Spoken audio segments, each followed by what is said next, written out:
आज तक रेडियो सुनता है सारा जहां।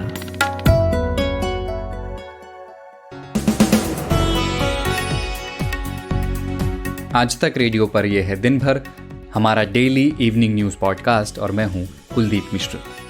हेल्थ मिनिस्ट्री ने कहा है कि वैक्सीन अगले हफ्ते तक रोल आउट हो सकती है। उम्मीदें हैं। भारत में 2 वैक्सीन कंपनियां एक दूसरे पर कमेंट कर रही थीं, अच्छा नहीं लग रहा था, पर मामला अभी हल हो गया लगता है। उधर 3 दिनों की एक मीटिंग राष्ट्रीय स्वयंसेवक संघ की चल रही है गुजरात में। नजरें हैं इस बात पर कि बंगाल इलेक्शन और किसानों के प्रोटेस्ट पर क्या बातें होती हैं, क्योंकि आरएसएस की मीटिंग में जो होता है हर बार नहीं पर कई बार वो बीजेपी की पॉलिसीज में रिफ्लेक्ट होता है। किसानों के प्रोटेस्ट का भी हाल लेंगे। ट्रैक्टर लेकर महिलाएं दिल्ली सीमा पर पहुंच रही हैं। 8 तारीख को सरकार से अगले दौर की बातचीत होनी है।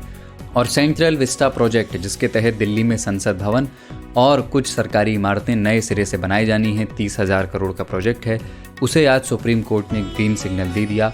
तो समझेंगे कि विवाद क्या था, क्यों कुछ लोगों ने इसके खिलाफ अर्जियां लगाई थीं, और आखिर में बात करेंगे एक और बीमारी की जो कई प्रदेशों में पक्षियों में तेज़ी से फैल रही है और इंसानों को बचाने के लिए केरल में पक्षियों को मारना पड़ रहा है, जान लेनी पड़ रही है उनकी।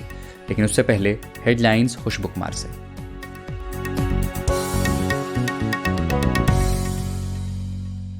ब्रिटिश पीएम बोरिस जॉनसन ने अपना भारत दौरा रद्द कर दिया है। वे इस साल 26 जनवरी को होने वाले गणतंत्र दिवस समारोह के मुख्य अतिथि के तौर पर भारत आने वाले थे। संसदीय मामलों की कैबिनेट कमेटी ने 29 जनवरी से 15 फरवरी तक बजट सत्र की सिफारिश की है। आम बजट 1 फरवरी को पेश होगा, जबकि इस बार दोनों सदनों की कार्यवाही 4-4 घंटे चलेगी। सुप्रीम कोर्ट ने मोदी सरकार के ड्रीम प्रोजेक्ट सेंट्रल विस्टा को हरी झंडी दे दी है। इस प्रोजेक्ट के तहत संसद की नई इमारत का निर्माण हो रहा है। कोर्ट ने पर्यावरण कमेटी की रिपोर्ट को नियमों के हिसाब से सही माना है। स्वास्थ्य मंत्रालय ने कहा है कि कोरोना वैक्सीन को मंजूरी मिलने के 10 दिन बाद रोल आउट किया जा सकता है। इस लिहाज से 13 या 14 जनवरी से देश में कोरोना वैक्सीनेशन कार्यक्रम की शुरुआत हो सकती है। प्रधानमंत्री नरेंद्र मोदी ने कोच्चि से मंगलुरु तक बनी प्राकृतिक गैस पाइपलाइन का उद्घाटन किया। ये पाइपलाइन एर्नाकुलम, त्रिशूर, पलक्कड़, मलप्पुरम, कन्नूर और कासरगोड जिले से निकलेगी। भारत में कोरोना वायरस के नए स्ट्रेन के 20 नए मामले दर्ज किए गए हैं, जिसके बाद कुल आंकड़ा 58 पहुंच गया है।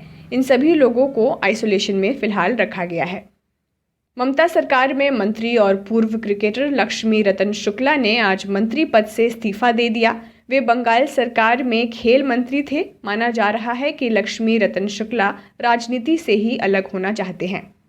असम सरकार ने गर्ल्स एजुकेशन को बढ़ावा देने के लिए एक अहम फैसला लिया है। इसके तहत स्कूल जाने वाली हर लड़की को क्लासेस में शामिल होने के लिए हर दिन 100 रुपये मिलेंगे।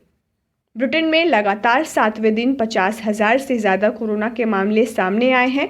बढ़ते मामलों को देखते हुए ब्रिटिश पीएम बोरिस जॉनसन ने करीब 1.5 महीने के लंबे लॉकडाउन का ऐलान किया है, ताकि कोरोना के नए स्ट्रेन को रोका जा सके। और दुनिया की टॉप टेक कंपनी में शुमार गूगल में कर्मचारियों ने एक यूनियन बना लिया है। ये यूनियन कर्मचारियों के बेहतर वेतन, नौकरी की सुविधाओं, बेहतर वर्क कल्चर के लिए काम करेगा।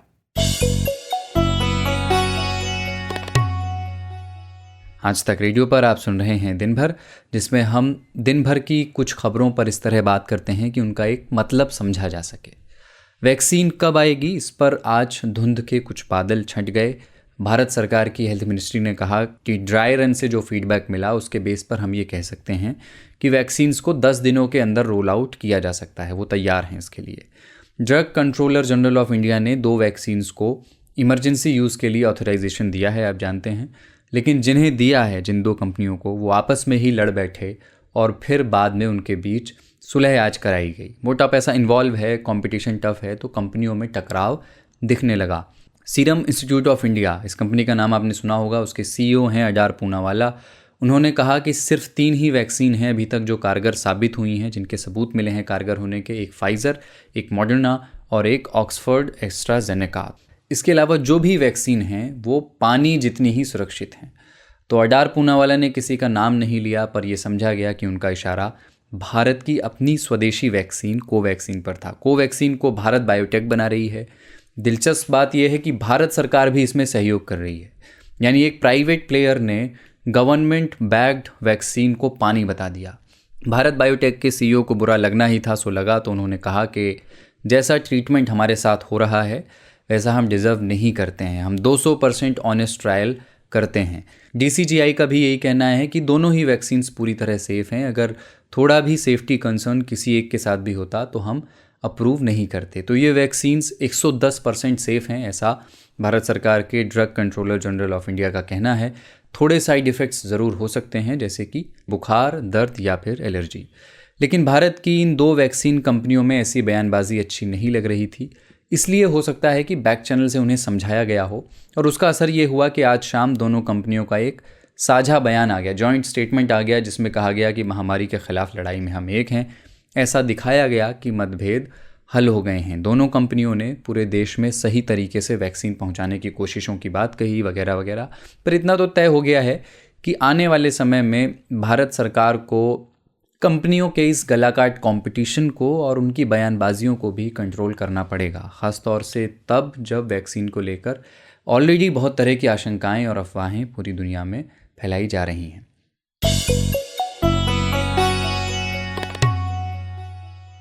बढ़ते हैं आज की बड़ी खबरों पर, जिन पर आज हम बात करने वाले हैं। पहली खबर, राष्ट्रीय स्वयंसेवक संघ की आज अहमदाबाद में एक बैठक शुरू हुई। समन्वय बैठक कहते हैं इसे, और ये 3 दिनों तक चलेगी। इसमें संघ के जितने संगठन हैं, जिन्हें संघ आनुषांगिक संगठन कहता है, चाहे वो भारतीय जनता पार्टी हो या अखिल भारतीय विद्यार्थी परिषद हो या विश्व हिंदू परिषद हो, बजरंग दल हो, भारत विकास परिषद हो, या जो किसानों का संगठन है किसान संघ वो हो, ऐसे 2 दर्जन से भी ज़्यादा संगठनों के रिप्रेजेंटेटिव्स इस बैठक में आते हैं और कई विषयों पर बात होती है। इस पर नज़रें इसलिए भी हैं क्योंकि बंगाल में विधानसभा चुनाव करीब हैं और बीजेपी की जो मजबूती वहाँ इस बार दिख रही है, उससे काफ़ी उथल पुथल का माहौल वहाँ की राजनीति में है। टीएमसी के कई नेता छोड़ करके बीजेपी में आ गए हैं। दूसरा, इस बीच दिल्ली की सीमाओं पर किसानों का प्रदर्शन चल रहा है, जो केंद्र सरकार के लिए एक बड़ी मुश्किल बन चुका है, एक चुनौती बन चुका है उसको ख़त्म करवा पाना। तो ऐसे माहौल में बीजेपी के मातृ संगठन आरएसएस की मीटिंग हो रही है। वहाँ क्या डिस्कशन हो रहा है, हमारे रिपोर्टर गोपी गांगर अहमदाबाद में ही मौजूद हैं, इस खबर को फॉलो कर रही हैं, नज़र रख रही हैं। हमने उनसे बात की और पूछा कि इस मीटिंग का एजेंडा क्या क्या है। गुजरात के गांधीनगर में आज आरएसएस की 3 दिन की बहुत ही महत्वपूर्ण जो समन्वय बैठक है वो शुरू हुई, जिसमें संघ के प्रमुख मोहन भागवत समेत आरएसएस की करीब 25 से ज़्यादा जो संगठन है वो सारे इस मीटिंग के अंदर जुटे। साथ ही ये मीटिंग इसलिए भी महत्वपूर्ण है क्योंकि इस मीटिंग में बीजेपी अध्यक्ष जेपी नड्डा और जो संगठन महामंत्री है BL संतोष, उन्होंने भी हिस्सा लिया। और इस मीटिंग में कहीं ना कहीं ये भी माना जा रहा है कि जो एजेंडा है, एजेंडे में बहुत ही महत्वपूर्ण यानी बंगाल चुनाव को लेकर भी चर्चा होगी, क्योंकि पिछले कई सालों से आरएसएस जो है वो बंगाल के अंदर अपना काम कर रहा है। ग्राउंड लेवल पे आरएसएस का अपना एक पूरा नेटवर्क है। तो अब उस नेटवर्क को किस तरीके से बंगाल में लाया जाए ताकि जो विधानसभा चुनाव हो रहा है उसमें उसका फ़ायदा मैक्सिमम से मैक्सिमम मिल पाए, इस मामले को लेकर भी वहाँ पे चर्चा हुई। तो वही अगर बात की जाए यहाँ पे किसान संघ के लोग भी होंगे, तो किसान संघ जो बिल आया है, नया कृषि बिल आया है, उसको लेकर भी चर्चा कर सकता है, क्योंकि जिस तरीके से पिछले 1 महीने से ज़्यादा वक्त से जो किसान अभी भी धरने पे बैठे हुए हैं, अभी भी अपनी मांग पे अड़े हुए हैं कि बिल रद्द होना चाहिए, तो उसे लेकर भी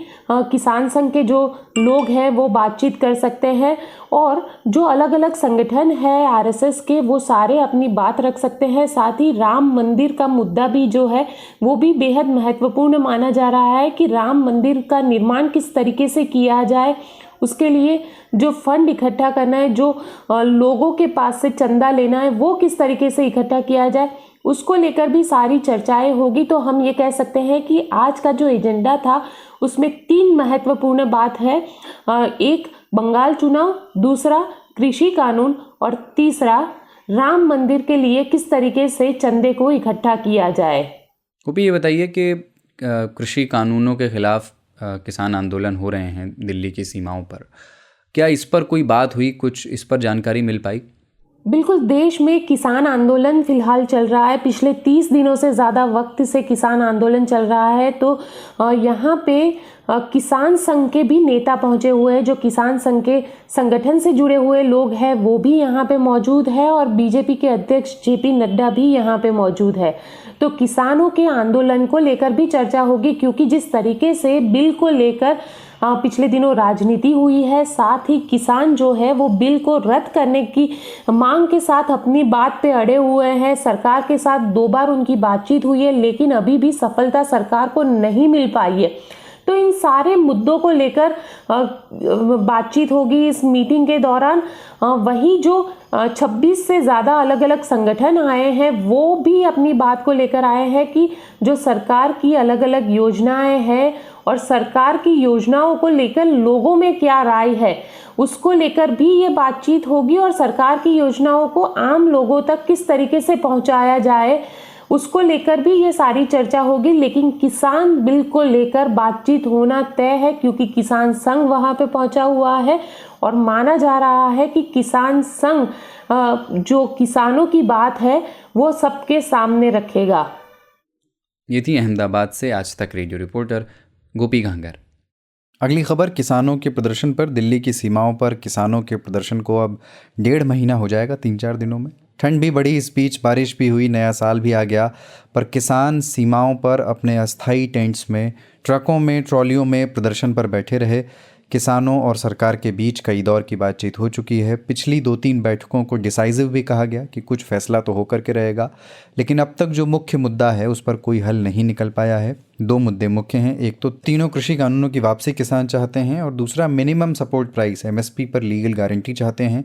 और किसान कानून वापसी से कम पर तैयार है नहीं, सरकार संशोधन से आगे बढ़ने को राज़ी नहीं है, तो गतिरोध फंसा हुआ है। एक बैठक में 2 मुद्दों पर बात बनी थी, एक पराली जलाने को डीक्रिमिनलाइज करने पर और बिजली बिल वाले मुद्दे पर, लेकिन बाद में आशंकाएं जताई गई कि वो भी एक मौखिक भरोसा ही था सरकार का, लिखित में तो कुछ दिया नहीं गया।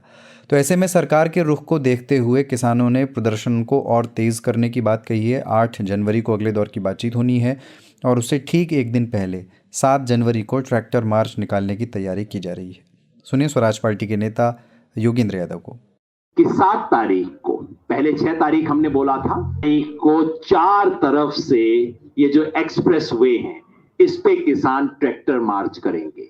एक तो इधर कुंडली बॉर्डर से चलेंगे, उधर टिकरी बॉर्डर से चलेंगे 7 तारीख को सुबह 11 बजे, और उस तरफ गाजीपुर बॉर्डर से पलवल की तरफ, और इधर मेवात से, मेवात में साकरस करके जगह है, वहां रिवासन से पलवल की तरफ, तो 4 तरफ से ट्रैक्टर मार्च होगा।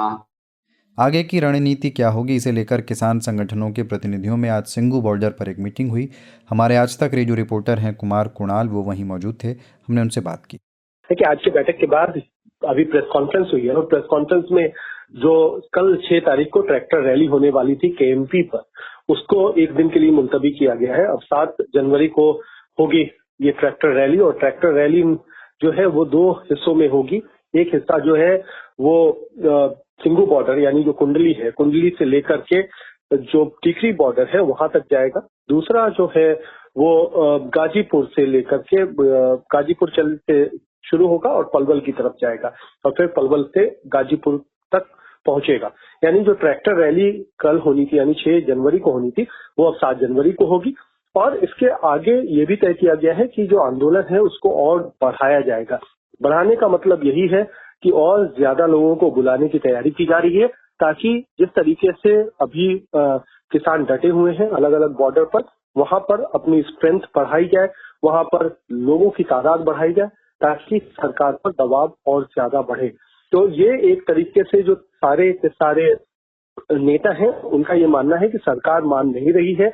8 तारीख को भी बातचीत के लिए समय जरूर दिया गया है, लेकिन उससे बहुत कुछ समाधान निकलने की गुंजाइश दिखाई नहीं पड़ती है। इसीलिए लगातार अब किसान यूनियनों का ये मत है कि हम सरकार पर दबाव की रणनीति हम भी बनाएं और कोशिश करें कि अपनी तादाद बढ़ाई जाए, और साथ ही साथ जो आगे की रणनीति है उस पर भी अमल करना शुरू किया जाए, जो कि 26 जनवरी तक इन किसानों की रणनीति दिखाई पड़े।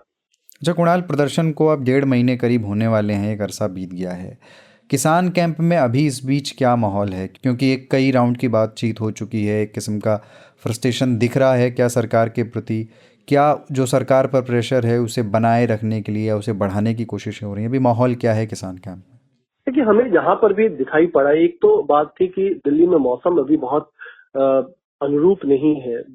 कई जगहों पर बारिश हुई, उसके बाद ठंड भी काफी है। इसके बावजूद जो उत्साह है किसानों के कैंप में, वो कहीं से भी कम होता हुआ दिखाई नहीं पड़ा है।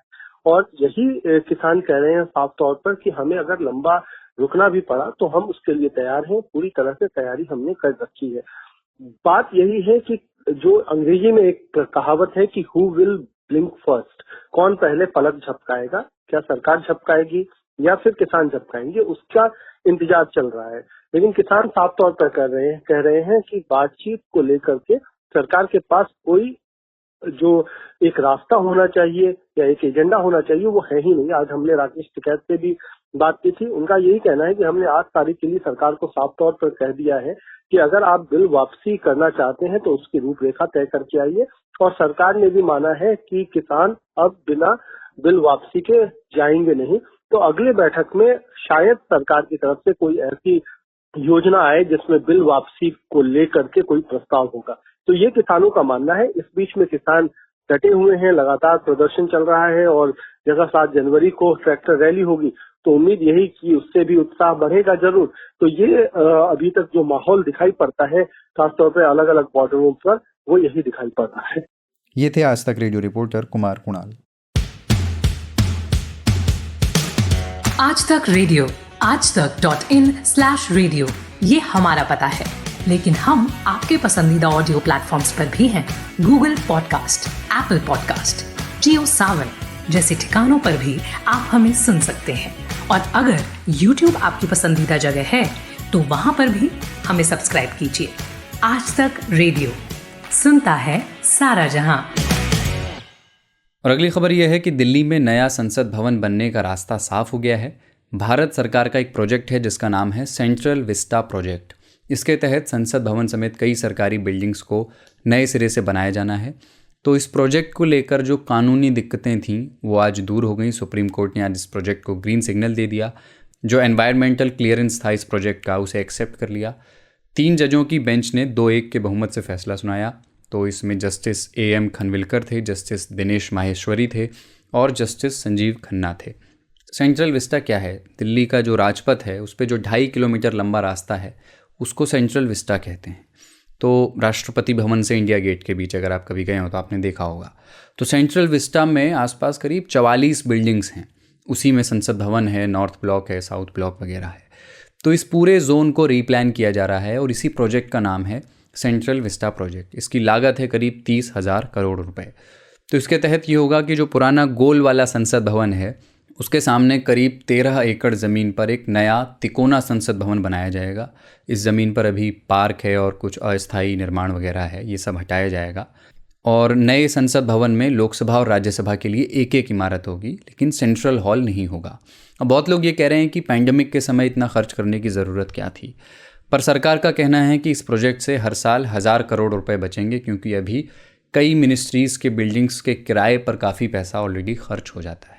क्योंकि कई मंत्रालयों के पास अपना भवन नहीं है तो वो किराए की बिल्डिंग्स में चल रही हैं। तो आज इस पर सुप्रीम कोर्ट ने ग्रीन सिग्नल दे दिया। लेकिन विवाद क्यों था, ये मसला सुप्रीम कोर्ट पहुंचा क्यों? आज तक रेडियो की रिपोर्टर अनिशा माथुर से हमने बात की। देखिए, आपत्तियां काफी सारी उठाई गई थी। बेसिक इशू अगर मैं आपको बताऊं तो ये था कि जो लैंड यूज का चेंज है, जो मास्टर प्लान में जो पलटा गया है, उसको गलत तरीके से पलटा गया है। ये पेटिशनर्स कह रहे थे कि आपने जो रेजिडेंशियल एरिया को इंस्टीट्यूशनल बना दिया, फॉरेस्ट एरिया को इंस्टीट्यूशनल बना दिया, जो पार्क एरिया था उसको भी चेंज कर दिया है, वो गलत किया है। क्योंकि पब्लिक हियरिंग की जो जरूरत है लॉ के अंडर, DDA एक्ट के अंडर, वो आपने नहीं की। ये सबसे बड़ा ऑब्जेक्शन रेज किया गया था। उसके बाद ये भी कहा गया था कि ये जो हमारी धरोहर है, राष्ट्रीय धरोहर है, उसको आप कैसे तोड़ सकते हैं बिना कंसल्टेशन के। आपने जो सेंट्रल विस्टा कमेटी बिठाई है उसने भी बहुत जल्दी में काम किया है। उन्होंने ढंग से ध्यान से ये नहीं देखा कि आप क्या क्या कर रहे हैं। और एक बड़ी बात ये पिटिशनर्स ने उठाई थी कि जो पार्लियामेंट की रिकंस्ट्रक्शन की बात हो रही है, वो और जो सेंट्रल सेक्रेटेरिएट और सरकारी बाकी जो बिल्डिंग्स हैं उस एरिया में, उनकी कंस्ट्रक्शन की जो बात हो रही है, उस सारे प्रोजेक्ट को आपने एक प्रोजेक्ट की तरह पास करवाया, लेकिन क्लियरेंसेस आपने कुछ सबकी नहीं ली।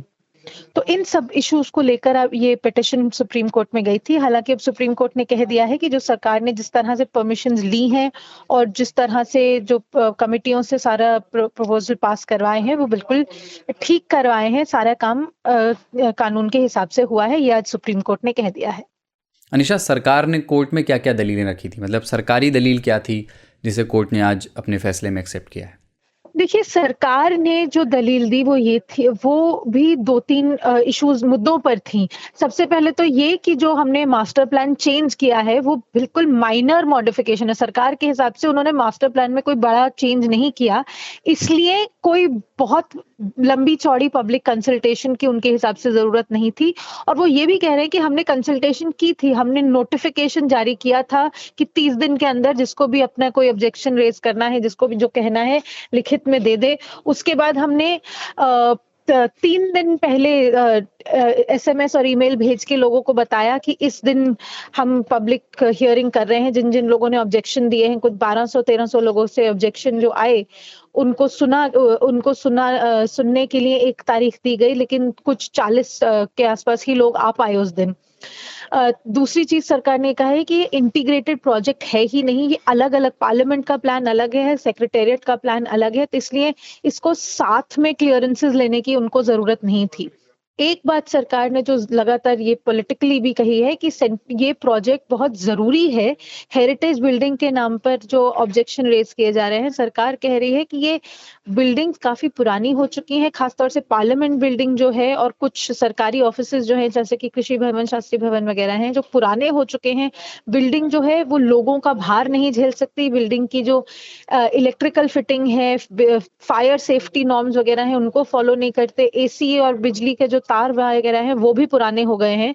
और क्योंकि पार्लियामेंट में और डिलिमिटेशन की बात हो रही है कि डिलिमिटेशन दोबारा से करके पार्लियामेंट में MPs की संख्या बढ़ाई जाएगी, ये बात सरकार कर रही है। तो पार्लियामेंट बिल्डिंग को बड़ा करना जरूरी है ताकि हर मेंबर ऑफ पार्लियामेंट के लिए जगह हो सके, बैठने की जगह हो सके, ऑफिसों की जगह हो सके, जो कि अभी एग्जिस्टिंग पार्लियामेंट बिल्डिंग में नहीं हो सकता। ये सबसे बड़ी दलीलें सरकार ने दी थी और इन दलीलों को सुप्रीम कोर्ट ने मान लिया है। और कोर्ट ने खास तौर से ये भी कहा है कि जब पॉलिसी डिसीजन है इस तरह का, तो इसमें हम दखलंदाजी नहीं कर सकते।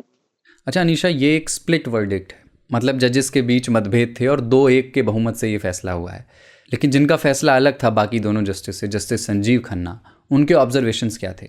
देखिए, संजीव खन्ना जी ने जो ऑब्जेक्शंस रेज किए हैं वो काफी इंपॉर्टेंट पॉइंट्स पर रेज किए रहे हैं। उन्होंने ये कहा है कि सेंट्रल गवर्नमेंट ने एक भी डॉक्यूमेंट ये दिखाने के लिए नहीं दिया है हमें कि जो ऑब्जेक्शंस और सजेशंस वगैरह जो लोगों ने उठाए थे, आपत्तियां उठाई थी, उनको सुना गया था या नहीं।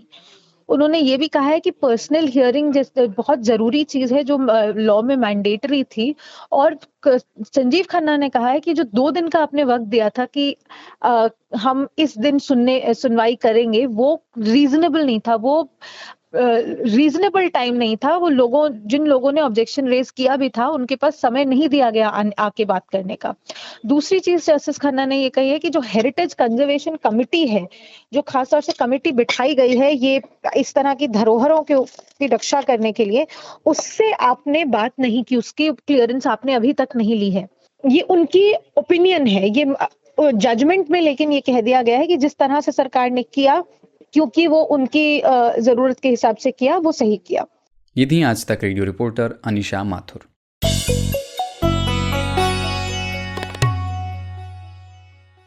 एक तरफ कोरोना वैक्सीन से जुड़ी राहत भरी खबरें हैं और दूसरी तरफ एक नया संकट। बीमारी पुरानी है लेकिन उसका आउटब्रेक नया है। बर्ड फ्लू जो पक्षियों में होती है और उनसे इंसानों में फैल सकती है, उसका कई राज्यों में आउटब्रेक हुआ है।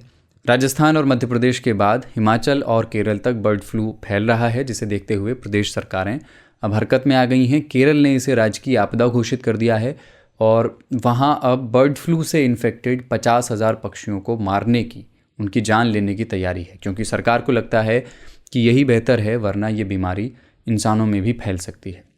और ऐसे समय में जब ऑलरेडी एक हेल्थ क्राइसिस है, हेल्थ इंफ्रास्ट्रक्चर इस्तेमाल हो रहा है, अस्पतालों में बेड्स की कमी है, एक और बीमारी को किसी भी प्रदेश के लिए, किसी भी देश के लिए झेलना बहुत बड़ा चैलेंज होगा।